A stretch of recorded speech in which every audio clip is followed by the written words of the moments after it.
मानव संसाधन विकास की स्थिति का मूल्यांकन मानव विकास सूचांक ह्यूमन डेवलपमेंट इंडेक्स इसकी अवधारणा यूनाइटेड नेशन से जुड़े प्रोग्रामों से जुड़ी प्रसिद्ध अर्थशास्त्री मोहब महबूब उल हक एवं उनके अन्य सहयोगी ए के सेन तथा सिगार हंस ने 1990 में किया था। वर्तमान में अधिक विकास के मापन हेतु सर्वाधिक प्रासंगिक सूचांक है। 1990 में यह सूचांक निम्न 3 आधारों पर तैयार किया गया था: वास्तविक प्रति व्यक्ति आय, जीने का एक समय मानक, साक्षरता दर, ज्ञान तक पहुँच, जीवन प्रत्याशा लंबा और स्वस्थ जीवन।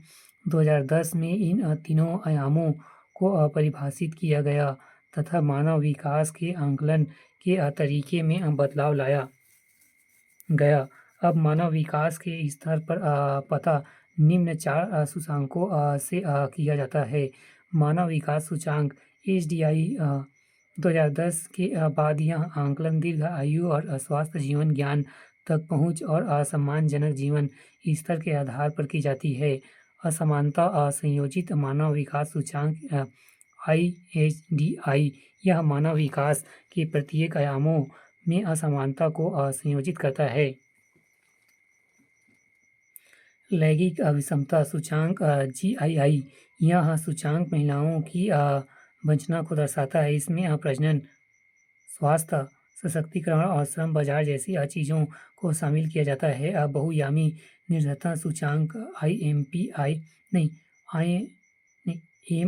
MPI यह सूचांक व्यक्तिगत स्तर पर स्वस्थ शिक्षा और जीवन स्तर को बचाना की पहचान करता है। MPI जनसंख्या में उस हिस्से का प्रतिनिधित्व करता है जो बहुआयामी निर्धनता का शिकार है। इसमें शिक्षा, स्वास्थ्य और जीवन स्तर से संबंधित कुल 10 उप मानक है जो शिक्षा, स्वास्थ्य एवं पोषण, पेयजल, बिजली, संचार, स्वच्छता इत्यादि से जुड़े हैं। मानव विकास सूचांक के निर्धारण के लिए सांख्यिकी के एक सूत्र के माध्यम से प्रत्येक देश में HDI के मान उसके प्रदर्शन के अनुसार 0.000 -1,000 के पैमाने पर रखा जाता है और उन्हें 4 समूहों में वर्गीकृत किया जाता है। पहला, अत्यधिक मानव विकास सूचांक देश सूचांक में 0.800 या उससे अधिक। दूसरा, उच्च मानव विकास देश सूचांक में 0.700 से 0.799। तीसरा, मध्य मानव विकास देश सूचांक 0.550 से 0.699। चौथा, निम्न मानव विकास सूचांक देश में 0.550 या उससे कम।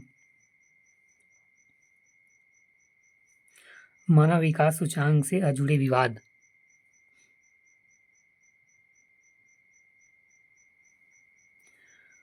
सूचांक किसी देश एवं समाज की प्रगति का मूल्यांकन करने का एक महत्वपूर्ण माध्यम होते हैं। ये सामाजिक, आर्थिक, राजनीतिक विकास के गणित को निर्धारित सीमित मानकों के आधार पर अंकों में प्रदर्शित करते हैं।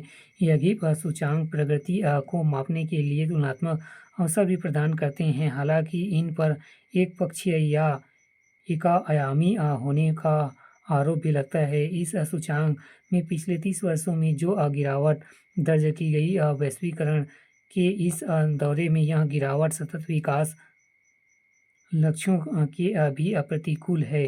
भारत की स्थिति को लेकर भी बड़े तबके में असहमति है।